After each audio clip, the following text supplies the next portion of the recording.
মই কথা এটা কবলেহে ভিডিওটো বনালো মই এখন তুলনি বিয়া খাবলে ওলাইছো মানে জানে সৰু বিয়া তুলনি বিয়া মানে তেওঁলোকে পাতিছে হেনু ভৱনত তেওঁলোকৰ জাগা নাই বাবে তেওঁলোকে ভৱনত পাতিছে বিয়াখন কিন্তু ভৱনত পাতিছে ঠিকই আছে টকা আছে ভৱনত পাতিছে ডাঙৰকে পাতিছে কোনোবাই পাৰিছে সৰুকে পাতিছে কোনোবাই নোৱাৰে ডাঙৰকে কৰিব সৰুকে থৈ দিছে হেতু ডাঙৰ কথা নহয় আৰু কিন্তু এটা কথা যেতিয়া ছোৱালী এজনীৰ মেন্স হয় পিৰিয়ড হয় অসুবিধা হয় তেতিয়া ষ্টেফি এটা দোকানত বা ফাৰ্মাসিত আনিবলে তেওঁলোকে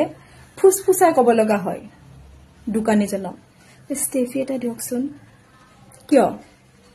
এটো লাজ কি হয় এটো লাজ নহয় এটো আমাৰ ছোৱালীবোৰে বা মাইকী মানুহবিলাকে নিজে কৰা বস্তু নহয় ন এটো আমাৰ ভগৱানে দিয়া বস্তু এটো আমাৰ প্ৰাকৃতিক বস্তু বুলি কলেও ভুল নহয়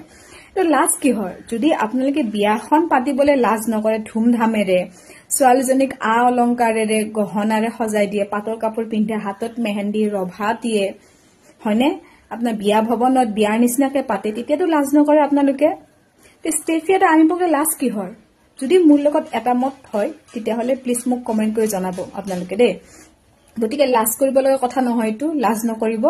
আপোনালোকে যেনেকে বিয়াখন ধুমধামকে পাতিছে ষ্টেফিয়াটা আনিবলে আপোনালোকে জোৰকে কওক ষ্টেফিয়াটা লাগে মোক বাস ফুসফুসা কব লগা কি আছে তাতে হয়নে নহয় জনাবচোন হয়নে নহয়